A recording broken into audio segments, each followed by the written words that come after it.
Well, Mikel, if you can't win, don't lose is a well-worn footballing phrase. Does it apply to Arsenal tonight? Well, we know that the margins are very small. I think we have two different halves. The first one where we have a lot of domination, created some big situation with players almost inside the 6-yard box to pick a player up, and we didn't find the right pass to score the goal. And the second half was a bit more struggle. We were very imprecise with the ball, which it didn't allow us to counter press and be very close to the structure. Obviously, they have a lot of midfielders. They start to drop everybody, so they can put a lot of passes together outside the organization without really having anybody in the box. Because I don't think we conceded a single shot, apart from the mistake that we did in the first half. But yeah, these games then need some magic moment, and at Anfield, so they did it and they won the game. And today it didn't happen, but yeah, you cannot win it, you know, that you cannot lose it. You said before the match, you kind of knew how they would play from seeing their team. Did they do what you expected? Yeah. Go on.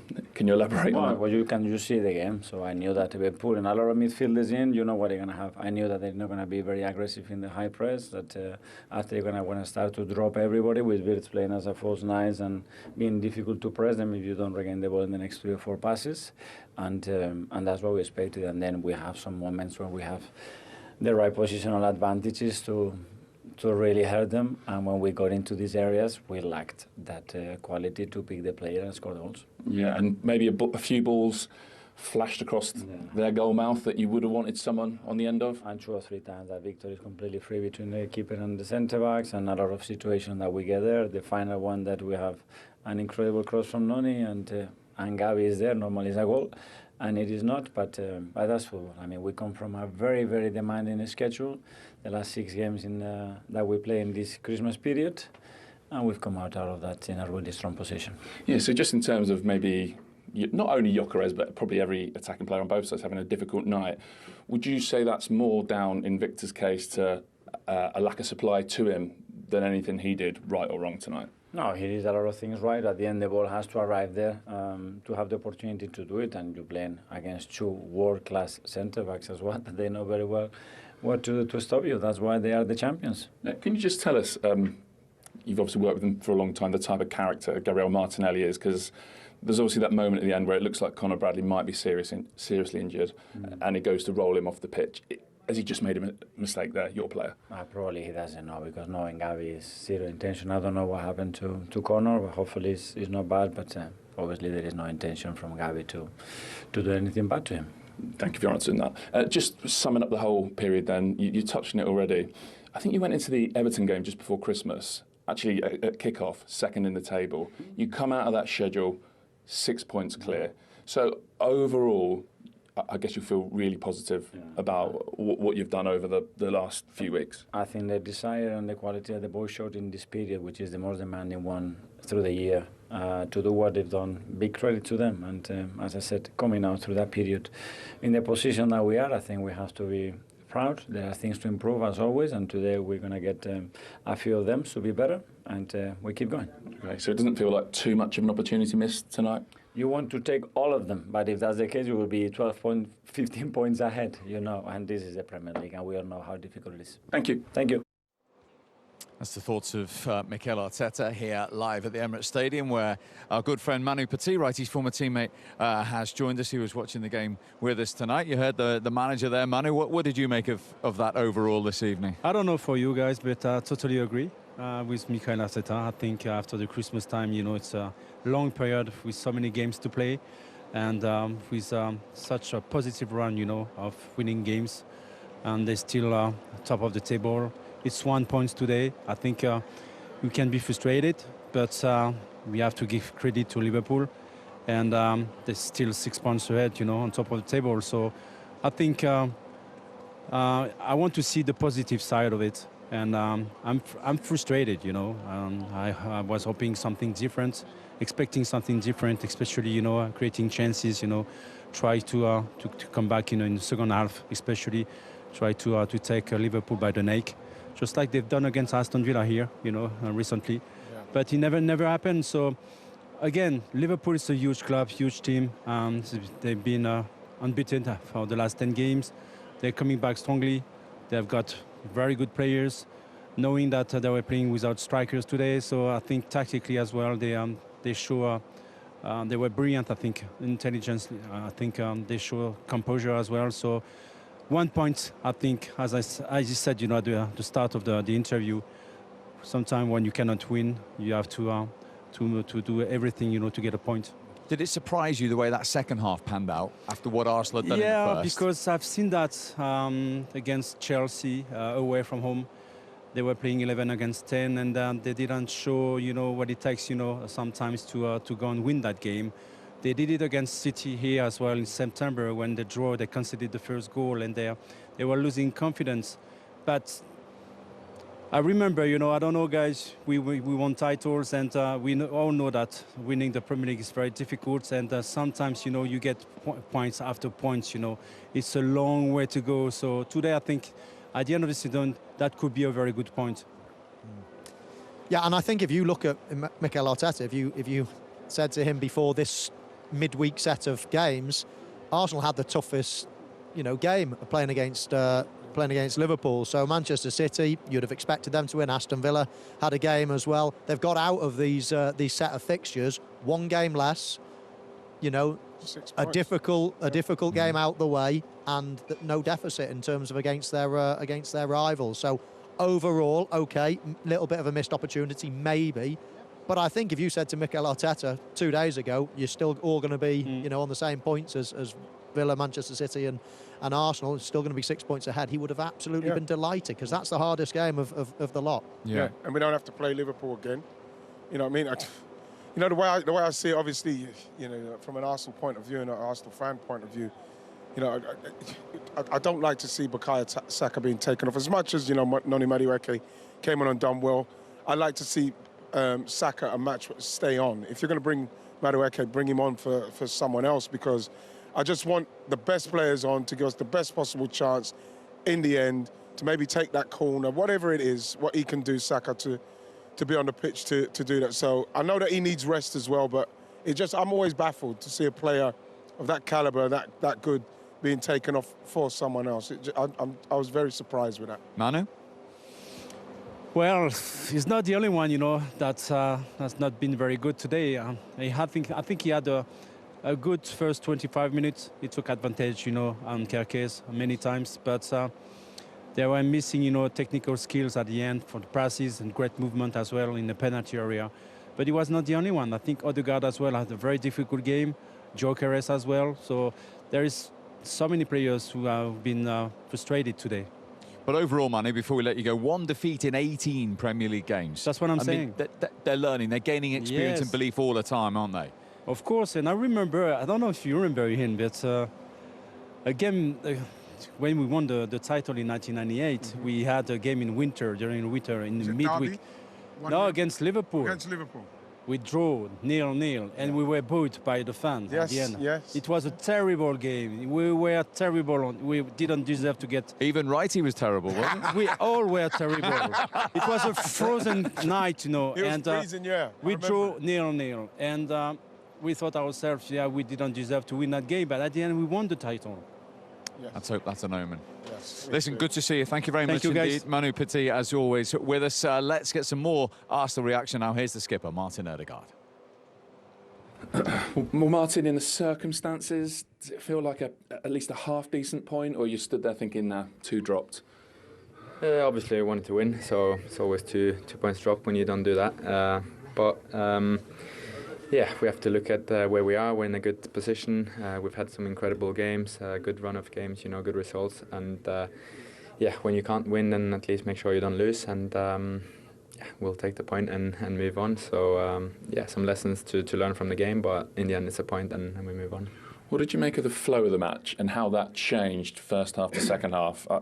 I presume you'd agree. First half, you were well on top, and that changed in the second 45 minutes. Yeah, for sure. I think we were the better team in the first half, controlled pretty much everything, and had a few good moments where we could have maybe scored a goal or whatever. And then second half, yeah, they had the ball a lot, they controlled it, but at the same time, I felt like they didn't create much. I feel like they only had the 2 shots from that free kicks, pretty much. Yeah, we could have done more in the second half to create a bit more, but yeah, they didn't do much. So I guess a point is a fair result in the end. So yeah.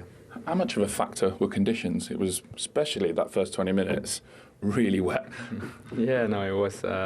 But that's football here in England. That happens sometimes, and it's a part of the game. And yeah, I don't think that affected the game at all, to be fair. Big picture, though, 6 points clear. Obviously, being negative, it could have been 8. But I mean, spoken to the manager, as you kicked off against Everton, you're actually second in the table. So if you take it as a few weeks or a month's worth of work, it's a good return. Yeah, we know where we are. We're where we want to be, at the top of the table, and it's not easy to be there in this league. And yeah, we have to be happy where we are, and make sure we improve all the time. Today we could have done a few things better, but in the bigger picture, we're in a really good position. And yeah, we just have to keep going, keep building, and keep improving. Thank you. Thank you. Yeah, 16 points from 18, as we've been mentioning, 6 points clear. And it is important to remember, if you'd said to Mikel Arteta in August, right, middle of January, you're going to draw 0-0 with Liverpool and be 6 points clear at the top of the table. With the squad that you've built this season, absolutely would. The only other game I've been as disappointed as this one was the Wolves game here, and we won that one. I always say that we have to win all our own games, but if you're going to play Liverpool and play as poorly as we did and still get a point and be 6 points ahead, we can't complain with that. You know what I mean? Because it's still going to be a good point come the end of the season, depending on how close this gets. So you've got to take the points, take the positivity, and move to the next game. Yeah, and they're there to be shot at now, as they have been for weeks, which brings I know you want to be top in some ways with 6 more points, but it brings a new added pressure that they haven't had. They've always been the ones relatively chasing Liverpool or City in the last few years. Yeah, absolutely. You know, to be the champions, you don't get it handed on a plate. It's going to be difficult. And it's a long time to be in front. But while they've got that cushion, it does take the pressure off. If you're only 2 points clear and you think, oh, one slip up and it could be the other way around, but while they've got this cushion, it does take that pressure off a little bit. So they're in a wonderful position. They're not conceding many goals at all. They've got lots of different options in attack. Yes, they didn't score today, but that was a clash of the big hitters today. Reigning champions against champions elect. It was first one to blink, really. I thought it might be a few goals. The conditions were wet and a little bit blustery, but I thought there might have been a few goals, and maybe if there had been an early goal, it would have opened up. But you know, both sets of defenders, both pairs of centre-halves are as good as you're going to see in world football at the minute. You've just probably seen 4 central defenders. Yes, Konate's not had a great season, maybe Van Dijk as well. But in general, those 4 centre-halves are as good as you'll watch in world football. Michael's saying they've got good attacking options. We had a good discussion about Gyökeres before the game. He lasted 64 minutes today. Yeah. You just heard Mikel Arteta saying we had 2 or 3 deliveries into the penalty area and we didn't have anyone on the end of them. How can he improve this, Wrighty? Well, this is what you think you've bought. Because listen, you want people to score, you want them to take chances when the chances come, but when you're paying the kind of monies that you pay now for the strikers, what you want more movement. You want to be trying to getting yourself in the middle of the box. Whatever happens, if you watch this run, the run was being made, you know, at some stage, you've got to think to yourself, can I pull out? I can't keep just going. Look at this one. Him and Konate, look, nothing. It's a ball in. At some stage, you know that ball's coming. You've got to do more to at least get away from him. This is what I'm saying. These are the things that he has to do. And at the moment, you're not getting enough in that respect because, again, like the first half, you know, you're going to get games like this where it's going to be tight and it can take movement. I talk about Šeško's goal against Burnley. You know, great cross. You know the cross is coming in. Brilliant movement before and great finish. Those are the things that makes the difference in these games. That moment, those moments, Mike, that might be all you get because you look at his touches, you know, what he's had in the game, whatever it is. I don't know how many touches he had in the first half. 7. 7.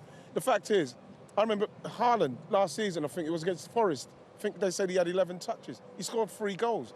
No one cares. I don't care if I've had 5 touches, but one of them's a goal. I don't care. And the way you do that is when you're in the box, you make that movement. You cause defenders problems by moving. I think he's too static in the box. So when the ball's coming, it's either going behind him or he's not anticipating and making movements to make things happen. He's not gambling enough. And when you look at his numbers there, 3 goals from open play, and they're against, no disrespect to him, Burnley, Everton, Nottingham Forest. In a blockbuster like this, he hasn't registered a single goal yet in a big clash for Arsenal. We were on the pitch about 4 or 5 minutes before kick-off, and we were discussing him. I said then, the jury's out, and I still feel the same way at the moment. Listen, fortunately for Arsenal, they've got lots of other players that can, That's key, that can isn't score it? goals. Because if they were really, really relying on him with those numbers, they wouldn't be top of the league. They wanted him to put the finishing touches on this team, and they're probably still searching for that person. You know, if the Champions League final was tomorrow night, I'm not sure he would start.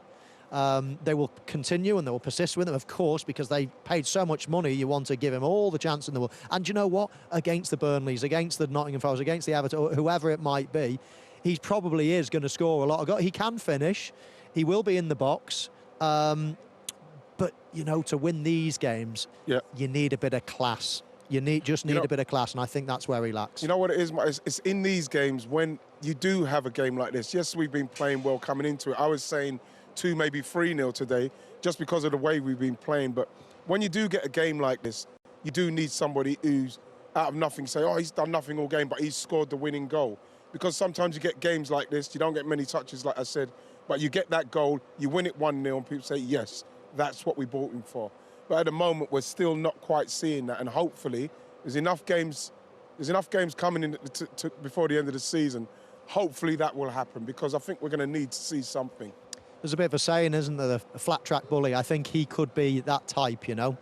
Playing at home against lesser teams, he'll score your 1s, your 2s, maybe even the odd hat-trick or whatever. He'll take the penalties. At the end of the season, you'll look at it and probably think, do you know what? He's got into double figures, not a bad return. However, when you look closely at it, did he make a difference in the big games, the ones that you really need your big players?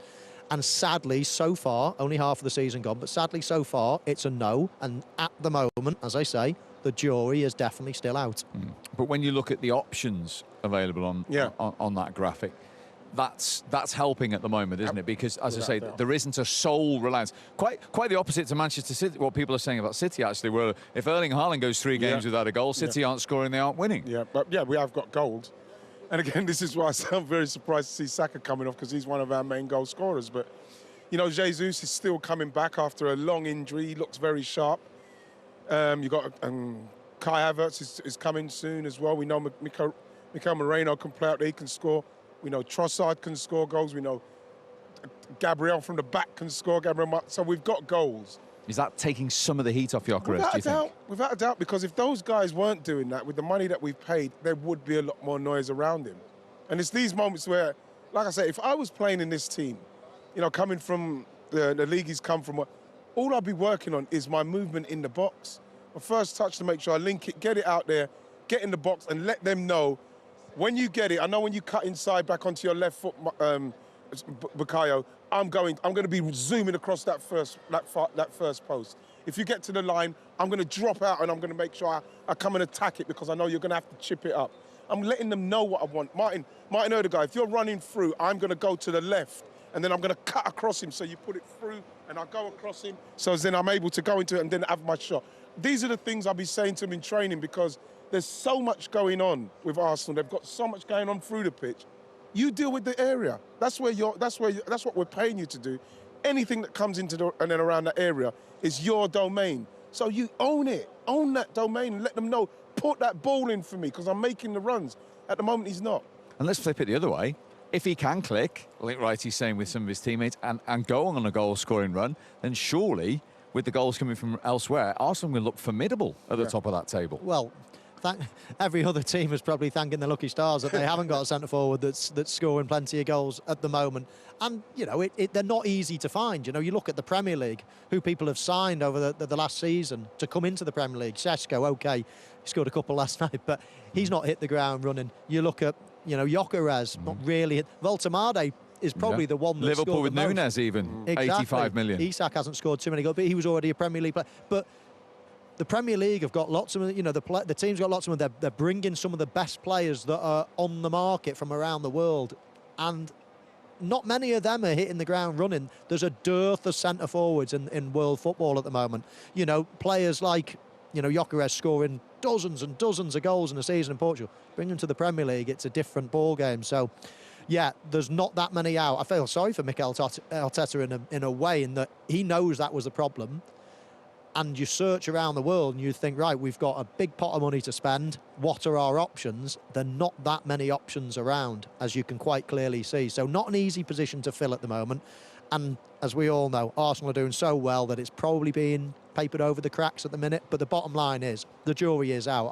I'm not sure he's the long-term answer. You know, the thing is, even though, like, talking about Sesko, and I won't stop because I was quite pleased to see the goal what he scored, the second goal especially, and the movement, because then you can do all those things that I said about getting the ball in the box, because now I know Dorgu, he knows I'm just whipped this in because he's making movement. Just seeing him do that movement makes me, I feel a lot more confident in what he is capable of doing once the ball gets in the box, because I know that he's got the capability of making that movement to totally lose the defender. He's trying, instead of just going in straight and having a tussle with someone here, you know, someone like Kanate who's strong. You're not going to score goals doing that, and that's what's got to happen. The movement's got to be better because we've got people who can put the ball in the box. But at the other end, and this is another reason they're 6 points clear, they've kept 10 clean sheets, another one tonight, 2 more than any other team. And as you said earlier for Liverpool, they're so hard to break down, aren't they? It's Arsenal's strength. I know they score goals, of course they do. Of course they've got lots of good attacking players, but the strength of their team is their defence, let's say, and that includes their goalkeeper, that includes their defensive midfield play, it includes the whole team, really. They're very, very difficult to score against. Liverpool show that. Liverpool played well today. They've hardly had a shot on target, or no shot on target. You know, everything's been from long range.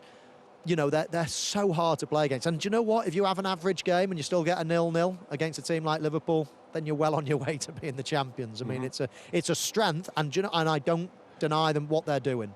You know, why play gung-ho? Why go and try to score X amount and leave yourself vulnerable? This is the strength of your team. Make sure we keep that strength and go on. If we can go and score a goal or two, then fantastic. You know, and that's, as I say, without a centre-forward that's knocking the lights out at the moment. All I want, Mike, Steve, is just to have a more cushion.